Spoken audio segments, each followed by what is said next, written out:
Hello student, कैसे हैं आप सभी। स्वागत करता हूं मैं राकेश कुमार डीसी मैथ्स पाटन पर, जहां हम देख रहे हैं सीजीबीएसई क्लास 10th मैथ्स का सोल्यूशन, वो भी चैप्टर वाइज, और सबसे बड़ी बात है हिंदी में। तो इसी कड़ी में हम पहुंच चुके हैं चैप्टर नंबर 2 पे। और चैप्टर नंबर 2 में हमने पिछले वीडियो लेक्चर्स में हमने इनका इंट्रोडक्शन देखा, किसका, समीकरण के बारे में और दो चरों के रैखिक समीकरण के बारे में, और जाना कि इसको हल करने के कितने तरीके हो सकते हैं। उनमें से हम पहला तरीका देख रहे हैं आलेखी विधि। उसके बाद हम देखने वाले हैं बीजगणितीय विधि, जिसमें से हम दो पढ़ने वाले हैं। कौन कौन सा? पहला होगा प्रतिस्थापन विधि और दूसरा होगा आपका विलोपन विधि। तो आइए देखते हैं इसके बारे में। ग्राफिकल मेथड की अगर बात की जाए तो पिछले वीडियो लेक्चर्स के दौरान हमने इसका बेसिक स्ट्रक्चर देख लिया था। कहने का अर्थ है कि कैसे वर्क करेगा, कैसे हम जानेंगे क्या होता है, सारी चीज़ें हम देख चुके थे। इनफैक्ट हमने एक क्वेश्चन भी कर लिया है। तो इसी कड़ी में आज हम देखने वाले हैं एग्जाम्पल नंबर 6, जहां हमें कुछ चीज़ें और सीखने को मिलने वाली है। तो देखते हैं एग्जाम्पल नंबर 6 का क्या कहना है। ये क्वेश्चन है आपका, कविता ने एक पेंसिल और 2 रबर 4 रुपये में खरीदी। कविता ने एक पेंसिल 2 रबर कितने में खरीदी? 4 रुपये में खरीदी, अर्थात उन्होंने 4 रुपये इसके लिए दी है। फिर सविता ने 2 पेंसिल और 4 रबर 16 रुपये में खरीदी। सविता है, कविता की फ्रेंड है सविता, जिन्होंने 2 पेंसिल और 4 रबर को 16 रुपये में खरीदी है। तब क्या हम यह पता लगा सकते हैं कि एक पेंसिल व एक रबर की कीमत कविता और सविता के लिए कितनी रही होगी? एक ही दुकान रही है। वहीं से जब कविता ने एक पेंसिल और 2 रबर खरीदी तो 4 रुपया दी है उसके लिए, और जब सविता उसकी फ्रेंड है 2 पेंसिल और 4 रबर खरीदती है तो 16 रुपया उसके लिए पे करती है। तो इस दिए गए इंफॉर्मेशन के हिसाब से हमें एक पेंसिल और एक रबर की कीमत हमें ज्ञात करनी है। फिर से मैं रिपीट कर दूं, इस पूरे चैप्टर के दौरान क्वेश्चन को आपको कम से कम 3 बार पढ़ने हैं। क्वेश्चन को स्प्लिट करना है, वहाँ से हमें उन डेटा को निकालना है जिनसे हम इक्वेशन फॉर्म करेंगे। और तीसरी चीज़ कि आपको लिखते समय सबसे पहले क्या करना है? मानना है। और मानना किसको स्टूडेंट? जो क्वेश्चन किया जाएगा। जैसे कि यहाँ पूछा गया है कि एक पेंसिल व एक रबर की कीमत कविता और सविता के लिए कितनी होगी। तो चलिए स्टार्ट करते हैं। कितनी होगी कि माना कि एग्जाम्पल नंबर 6 है ये, उदाहरण क्रमांक 6 का हल हम देख रहे हैं कि माना कि एक रबर की, या सबसे पहले क्या पेंसिल की बात की गई है, तो मान लेते हैं कि एक पेंसिल की कीमत बराबर x रुपये तथा एक रबर की कीमत बराबर y रुपये। x रुपये है, कितने? एक पेंसिल की कीमत x रुपये है और एक रबर की कीमत y रुपये है। तो चलिए अब प्रश्न के अनुसार हम इक्वेशन फॉर्म करने की तरफ चलते हैं कि तब प्रश्नानुसार कविता जो है एक पेंसिल और 2 रबर के लिए कितना रुपया देती है? 4 रुपया देती है स्टूडेंट। तो एक पेंसिल की कीमत कितना है? x है। तो इस प्रश्नानुसार एक पेंसिल की कीमत x है और 2 रबर, एक रबर की कीमत y है, एक रबर की कीमत y है, तो 2 रबर की कीमत y धन y बराबर 2y होगा। तो ये रहा 2 रबर। इन दोनों रुपयों को, ये x रुपया है एक पेंसिल और ये 2 रबर की कीमत 2y है, इन दोनों को अगर जोड़ दें तो कविता इसके लिए कितना देती है? 4 रुपये देती है। 4 रुपये देती है। तो ये रहा अपना पहला इक्वेशन कि कविता के द्वारा एक पेंसिल व 2 रबर की कीमत जोड़ के कितना हुआ? 4 रुपया हुआ। इसी प्रकार सविता के लिए, सविता क्या कहती है? सविता की उन्होंने जो है 2 पेंसिल और 4 रबर, तो 2 पेंसिल, एक पेंसिल की कीमत x, तो 2 पेंसिल की, बिल्कुल वेरी गुड, 2x धन 4 रबर, तो एक रबर की कीमत y, तो 4 रबर की कीमत 4y। इसके लिए वो कितने अदा करती है? कितने रुपए पे करती है? 16 रुपया पे करती है। ये बन गया क्वेश्चन इक्वेशन। अब इन दोनों इक्वेशन के लिए हम आगे की कहानी क्या रहती है? टेबल बनाना। टेबल क्यों बनाना? कि हमें क्या मिलने वाला है? x के अलग अलग मानों के लिए y का मान मिलने वाला है। इस तरीके से हमें क्या मिल जाएगा? अलग अलग पॉइंट्स मिलेंगे जिनकी हेल्प से हम क्या बनाने वाले हैं? ग्राफ बनाने वाले हैं स्टूडेंट, और ग्राफ को देखकर हम क्या निकालने वाले हैं, इस x और y के वैल्यू। यही है इसका प्रोसीजर। चलिए बढ़ते हैं आगे और देखते हैं इसके लिए हम टेबल कैसे बनाने वाले हैं।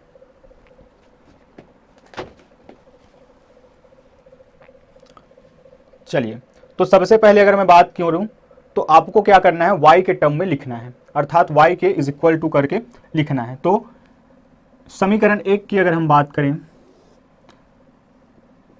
समीकरण 1 से तो यहाँ से क्या हो जाएगा कि 2y, y वाला टर्म यहीं रहेगा और बाकी मैं ले जाऊंगा x इधर जाएगा तो क्या बन जाएगा 4 माइनस एक्स बन जाएगा स्टूडेंट। आगे मैं सॉल्व करता हूँ, मुझे तो y की वैल्यू चाहिए, x 2y की नहीं चाहिए।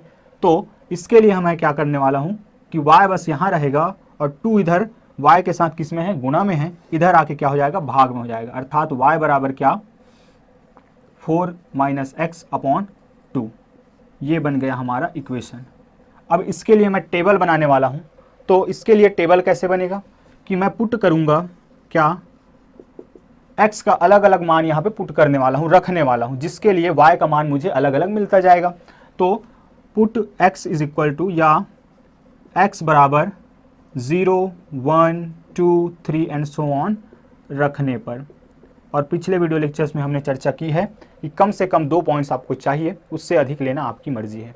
तो चलिए, जब मैं लेता हूँ यहाँ क्या, अगर मैं एक टेबल बना लूँ, x का मान रखता जाऊँगा और y का मान मुझे मिलता जाएगा। कुछ और इम्पॉर्टेंट फैक्ट हैं जो मैं आपको बता दूँ।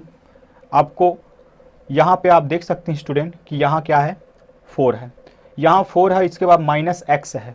इसका मतलब आपका जो x का मान है, अगर आपको पॉजिटिव चाहिए तो मैक्सिमम आप कितना ले सकते हैं, मैक्सिमम आप ले सकते हैं 3, मैक्सिमम 3 तक आप जा सकते हैं, और मिनिमम आप जा सकते हैं 0 तक।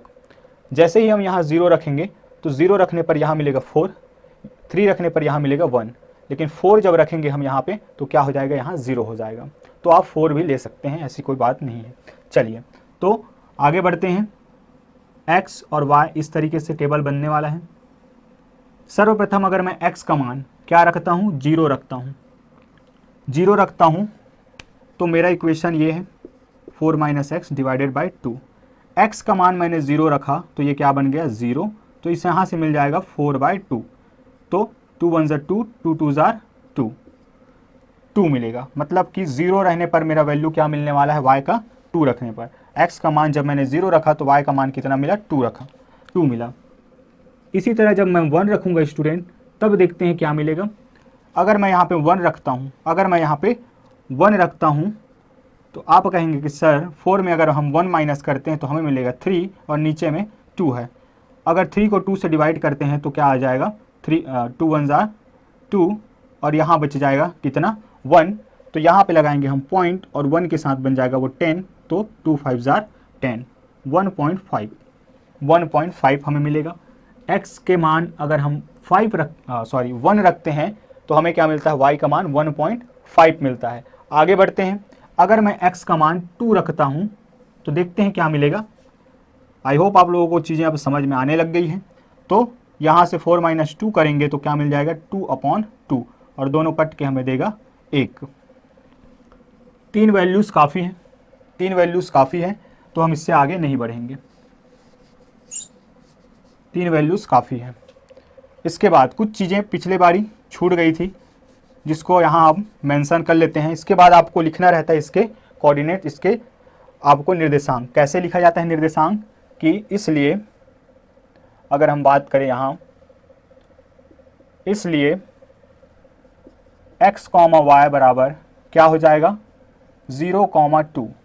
x का मान 0 तो y का मान 2, ये होता है निर्देशांक कहलाता है। जब x का मान मैंने 1 रखा तो y का मान क्या मिला, 1.5। जब मैंने x का मान 2 रखा तो मुझे क्या मिला, y का मान 1। ये हो गया स्टूडेंट। इक्वेशन नंबर 1 के लिए हमने टेबल बना लिया। इसी प्रकार हम इक्वेशन नंबर 2 के लिए वर्क करने वाले हैं। तो क्या होगा ये, इसी प्रकार समीकरण 2 के लिए, इसी प्रकार समीकरण 2 के लिए, तो वहाँ पे अगर हम बात करें तो आपके पास क्या है, 2x + 4y = 16। तो यहाँ पे अगर मैं 4y यहीं रहने दूँ और ये 2x इधर ले जाऊँ तो क्या मिलेगा मुझे, 4y मैं यहीं रहने देता हूँ और 16, 2x जब उधर जाएगा तो ये हो जाएगा -2x। मुझे तो 4y नहीं y से मतलब है, इसीलिए मेरा इक्वेशन क्या बन जाएगा, y is equal to 16 - 2x upon 4। और अगर हम ध्यान से देखें तो कुछ चीज़ें हैं जो यहाँ से हम कॉमन ले सकते हैं। क्या है स्टूडेंट, कॉमन लेने की बात है तो ये भी 2 के टेबल में आता है, ये भी 2 के टेबल में आता है, ये भी 2 के टेबल में आता है, तो यहाँ से हम क्या कॉमन ले लेंगे, 2 हम कॉमन ले लेंगे। तो मेरा इक्वेशन बन जाएगा फिर y इज इक्वल टू, यहाँ से 2 बाहर निकलेगा तो यहाँ पर जाएगा 8, ताकि 2 का जब 8 से मल्टीप्लिकेशन हम करेंगे तो 16 ही हमें प्राप्त होगा, माइनस 2 जब बाहर निकलेगा तो यहाँ पे केवल x बचेगा, और यहाँ से अगर मैं 2 बाहर ले लूँ तो यहाँ क्या बच जाएगा 2। इस तरीके से हम लिख सकते हैं, या 2 × 2 के फॉर्म में भी लिख सकते हैं। अब आप कहेंगे कि सर ये तो आपस में कैंसिल हो जाएगा। इस तरीके से हमारा जो मेन इक्वेशन है जिसके लिए हम टेबल बनाएंगे वो क्या हो जाएगा, 8 - x divided by 2, x minus 8, हाँ 8 - x डिवाइडेड बाय 2। चलिए अब इसके लिए हम टेबल बनाते हैं। तो टेबल क्या बनेगा कि अब x इज इक्वल टू क्या, 0 1 2 3 4 एंड सो ऑन रखने पर, फिर से अगर हम रखते हैं तो क्या मिलेगा हमें,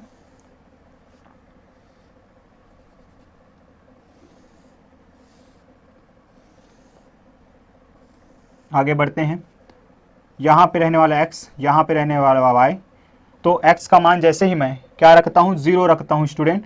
x का मान अगर मैं 0 रखा तो 8 में से अगर 0 घटाएंगे तो 8 ही बचेगा, और 8 को अगर 2 से भाग दूंगा जैसा कि हमने पिछले बारी किया वैसा आप रफ कार्य में कर सकते हैं, तो यहाँ बच जाएगा 4। चलिए आगे बढ़ते हैं। 1 रखता हूँ तो 7 बचेगा, और 7 को अगर 2 से डिवाइड करेंगे तो 3.5 आएगा, 3.5 आएगा। 2 रखता हूँ तो 6 आएगा, 3 रखता हूँ तो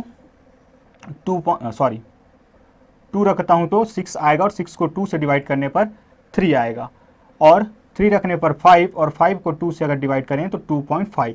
इतना वैल्यू काफ़ी है, अगर आप आगे बढ़ना चाहें तो बढ़ सकते हैं। जैसे कि अगर मैं 4 रख दूं तो क्या हो जाएगा, यहाँ पे मिलेगा 2, 5 रख दूं तो यहाँ पे मिलेगा 1.5।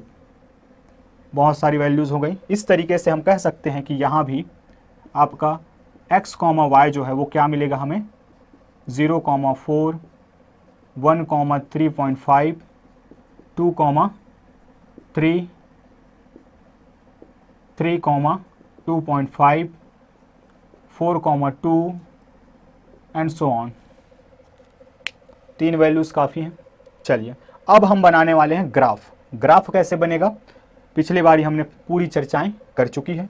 मैं बार बार पिछले बारी की जिक्र करता रहूँगा, क्योंकि वो क्वेश्चन और वो वीडियो लेक्चर ही इतना इम्पोर्टेंट है कि मुझे बार बार इसका जिक्र करना पड़ रहा है। तो ये रहा एक इक्वेशन का वैल्यू, ये रहा एक इक्वेशन का वैल्यू। अब इन इक्वेशन से हमें क्या बनाना है, ग्राफ बनाना है। और ग्राफ बनाने की विधि आपको पता है कि ग्राफ कॉपी में सबसे पहले हम क्या ड्रॉ करते हैं, सबसे पहले हम ड्रॉ करते हैं आपका एक हॉरिजॉन्टल लाइन। ये हो गया आपका हॉरिजॉन्टल लाइन जिसको हम एक्स एक्सिस के नाम से जानते हैं, और ये हो गया आपका एक वर्टिकल लाइन जिसको हम वाई एक्सिस के नाम से जानते हैं। बिल्कुल एक सीधी रेखा, और एक दूसरे पर ये क्या होते हैं, लंब होते हैं, और जिस पॉइंट पे लंब होते हैं उसको कहते हैं हम ओरिजिन पॉइंट, मूल बिंदु हम कहते हैं स्टूडेंट। चलिए अब पिछले बारी एक छोटी सी मिस्टेक और हुई थी, और वो है आपका स्केल बताना, पैमाना। किसी भी ग्राफ को हम कितना छोटा और कितना बड़ा दिखाना चाहते हैं वो डिपेंड करता है आपके स्केल पर, पैमाना पर। तो देखिए यहाँ पे हम पैमाना कैसे लेंगे, एक्स एक्सिस के लिए पैमाना लेंगे। एक्स एक्सिस पर किस वैल्यू को रखा जाता है, जो कि इंडिपेंडेंट रहता है। अब यहाँ x और y है तो कौन इंडिपेंडेंट है, जो स्वतंत्र कौन है, x जो है स्वतंत्र है। हमने x का मान रखा तब y मिला है, हमने जब x रखा तब y मिला है, ना कि y रख के x। तो x जो है क्या है, घूम रहा है, आराम से घूम रहा है, उसकी दिक्कत नहीं है, वो स्वतंत्र है। लेकिन y किस पर डिपेंड है, जब x आएगा तब उसको खाना मिलेगा, ये मान के चलिए। तो y जो है डिपेंडेंट है और x जो है इंडिपेंडेंट है। तो ये जो इंडिपेंडेंट है वो x यहाँ पे लिखा जाएगा और y यहाँ पे लिखा जाएगा। ये रहा y। चलिए अब पैमाना लेने की बारी आती है। तो पैमाना हम कैसे लेने वाले हैं, x एक्सिस की बात की जाए, यहां पे आप लिखेंगे पैमाना, स्केल, पैमाना। तो x अक्ष पर क्या लेंगे, x अक्ष पर 1 सेंटीमीटर बराबर 1 सेंटीमीटर बराबर 0 से 1, अर्थात हम 1 ले सकते हैं, 1 से 2 है, सेम गैप है, किसी भी तरह से कोई दिक्कत नहीं है, तो हम क्या ले सकते हैं, 1 ले सकते हैं। और हमें यूनिट का ध्यान रखना है, यहाँ है क्या, रुपये में चीज़ चल रही है। x क्या है आपका, एक पेंसिल की कीमत, y क्या है आपका, एक रबर की कीमत। तो यहाँ से हम क्या कर सकते हैं स्टूडेंट कि 1 सेंटीमीटर बराबर x अक्ष पर 1 सेंटीमीटर बराबर क्या, 1 सेंटीमीटर बराबर हम ले सकते हैं 1 रुपये, 1 सेंटीमीटर बराबर 1 रुपये। y अक्ष पर 1 सेंटीमीटर बराबर, चूंकि यहाँ हमें कुछ पॉइंट्स भी दिखाई दे रहे हैं, हम क्या करते हैं कि हम 1 सेंटीमीटर को क्या मान लेते हैं, 0.5 रुपये, अर्थात 50 पैसा हम ले लेते हैं, 0.5 मान लेते हैं, 0.5 रुपये, ताकि हमारे ग्राफ देखने में भी अच्छा लगे। एक बात और बता दूं कि इसका जो ग्राफ बना हुआ है वो आपको लास्ट में हम उसको मेंशन कर देंगे यहाँ ग्राफ बना के, ताकि आपको एक आइडिया मिल जाए कि ग्राफ पेपर पे ये चीज़ें कैसी दिखने वाली हैं। चलिए, तो 0 से 1 आपको पता होगा, यहाँ पे स्क्वायर्स बने होते हैं, हर स्क्वायर कितने लेंथ क्या होता है, 1 सेंटीमीटर होता है। तो ये रहा 1, ये रहा 2, ये रहा 3, ये रहा 4 और ये रहा 5। मैक्सिमम कितना मिलने वाला है, x का वैल्यू 5 मिलने वाला है, तो 5 तक हमने बना लिया, चाहे तो एक और बना लीजिए 6। वैसे ही y एक्सिस पर भी यहाँ पे स्क्वायर दिखाई देता है, और हर एक स्क्वायर का जो साइड होता है वो 1 सेंटीमीटर का होता है स्टूडेंट। तो हमने 1 सेंटीमीटर को क्या माना है, 0.5 माना है। तो ये रहा, अगर मान लो जाए 1 सेंटीमीटर पहला बॉक्स, तो ये मिलेगा हमें 0.5, अगला मिलेगा हमें 1, आगे और हम बढ़ेंगे तो 1.5, आगे बढ़ने पर मिलेगा 2, फिर 2.5, फिर हमें मिलेगा 3, और अगर हम आगे चलें तो हमें मिलेगा 3.5। चलिए, अब इस बेसिस पर हम इन डेटा को यहाँ पे अब पुट करते जाते हैं। तो x का मान जब 0, सबसे पहले इक्वेशन नंबर 1 के लिए x का मान जब 0 तो y का मान 2, x का मान जब 0, x का मान ये रहा 0, तब y का मान कितना है, 2 रहा स्टूडेंट। तो ये रहा वो पॉइंट, कौन सा पॉइंट, जब x का मान 0 तो y का मान 2। आगे बढ़ते हैं, x का मान जब 1 तो y का मान 1.5। आपको पता है कि यहाँ से ऐसी डार्क लाइनें गई रही होती है, और यहाँ से भी इस तरीके से लाइन आती है, जहाँ दोनों लाइन मिलेंगे वहीं पे हमारा पॉइंट होगा। कैसे मिलते हैं कि 1, x का 1, ये रहा x का 1 जा रहा है ऐसा, और इसी पर x का जब मान 1 तो y का क्या 1.5, y का क्या 1.5, इस तरीके से ये लाइन इधर की ओर जा रही होगी। दोनों जहाँ पे मिल रहे हैं स्टूडेंट, ये होता है वो पॉइंट जिस पॉइंट का जिक्र उधर है, क्या 1, 1.5, ये होता है वो पॉइंट। चलिए आगे बढ़ते हैं, जब x का मान 2 तो y का मान क्या 1, जब x का मान 2, यहाँ से ऐसी डार्क लाइन जाएगी, तो y का मान क्या ये रहा, y का मान ये 1, तो ये मिल जाएगा हमें, जब x का मान 2 तो y का मान 1। इस तरीके से हमें ये ग्राफ मिलने वाला है। अगर यहाँ से हम बात करें तो इनको अगर हम ज्वाइन करते हैं स्टूडेंट, तो बिल्कुल एक सीधी रेखा हमें प्राप्त होती है। आप रूलर की हेल्प से, अर्थात स्केल की हेल्प से इसको बिल्कुल अच्छे से बनाइएगा, तो आपको कुछ इस तरीके से स्ट्रेट लाइन मिलने वाली है। इस तरीके से जब स्ट्रेट लाइन हमें प्राप्त होने वाली है, और ये आगे ही बढ़ता जाएगा। चलिए, अब ये किसके लिए हुआ, ये हुआ आपका x + 4y = 4 के लिए। ऐसे ही ग्राफ हमें किसके लिए बनाना है, इस वाले टेबल के लिए बनाना है, अर्थात इक्वेशन नंबर 2 के लिए बनाना है। तो चलिए इसके लिए हम कैसे बना लेते हैं, देखते हैं। अब जब ज़ीरो तो अब x का मान मेरा 4 रहेगा, 4 यहाँ कहीं ऊपर है, मान लो जाए यहाँ पे अपना 4 है, यहाँ पे ये रहा 4।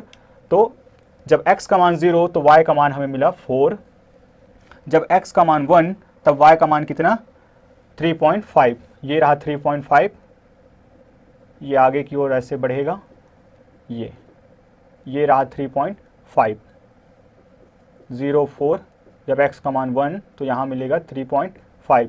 अक्षर छोटा छोटा है, मैं आपसे रिक्वेस्ट करूँगा कि आप कुछ देर के लिए कम से कम आप अपना जो वीडियो क्वालिटी है वो HD पे डाल लीजिएगा ताकि आपको चीज़ें समझ आएँ। चलिए आगे बढ़ते हैं। 2 रहने पर 3 मिलने वाला है, 2 रहने पर हमें 3 मिलने वाला है, 2 रहने पर हमें क्या मिलने वाला है 3 मिलने वाला है। 3 रहने पर क्या मिलने वाला है 2.5 मिलने वाला है, 3 रहने पर क्या मिलने वाला है 2.5 मिलने वाला है, ये रहा। इतनी इंफॉर्मेशन काफ़ी है, चाहे तो आप पूरा शो कर सकते हैं, मैं इतना ही कर रहा हूँ। अब इनको अगर हम ज्वाइन करते हैं तो कुछ इस तरीके से हमें ये जो है मिलने वाली है। और स्टूडेंट यहाँ हम देख रहे हैं कि यहाँ कोई भी ऐसा पॉइंट नहीं है जो इन रेखाओं के द्वारा बनी हो, मतलब कि इन रेखाओं से इंटरसेक्टिंग से बनी हो। तो हम जानते हैं कि जब कभी भी ऐसा सिचुएशन आए जब दो रेखाएं एक दूसरे को कभी कट ना करें तो वहाँ क्या होते हैं, वे दोनों रेखाएं परस्पर समांतर होती हैं। ये हो जाएगा 2,3, ये हो जाएगा आपका 3,2.5, और ये है इक्वेशन आपका किसके लिए 2x + 4y = 16। तो जब कभी भी दो लाइनें हमें ऐसे मिले जो एक दूसरे को कभी मीट ना करे, कभी मिले नहीं एक दूसरे को, हम देख पा रहे हैं कि हम कितना भी आगे बढ़ाएं इस तरीके से एक दूसरे को कभी मीट नहीं करेंगे, ये अप्रतिच्छेदी रेखाएं यहाँ प्राप्त हो रही है। तो इस केस पे हमें क्या मिलेगा, इस केस पे हमें मिलेगा इसका नो सॉल्यूशन, कोई हल प्राप्त नहीं होगा। तो यहाँ पे हम लिख सकते हैं कि स्पष्टतः रेखाएं या दोनों या समीकरण निकाय के रेखाएं परस्पर समांतर हैं, अतः कोई भी प्रतिच्छेद बिंदु प्राप्त नहीं होगी। इसलिए समीकरण निकाय का कोई हल नहीं होगा, समीकरण निकाय का कोई हल नहीं होगा। ये रहा आपका आंसर। इस तरीके से आपको पूरा नोट करना है, एग्ज़ाम में लिखना है, तब जाके आपको 6 मार्क्स मिलेगा। हर एक स्टेप का स्टूडेंट अपना एक वैल्यू होता है और आपका जो मार्क्स होता है उसके अनुसार डिस्ट्रीब्यूट रहता है। इस बात का आप ध्यान रखेंगे कि हर एक चीज़ का मार्क्स आपका तय रहता है कि किसमें कितना मार्क्स मिलना है। चलिए अब बढ़ते हैं आगे की ओर और देखते हैं हम नेक्स्ट एग्जाम्पल में हमें क्या मिलने वाला है और क्या हम नया सीखने वाले हैं।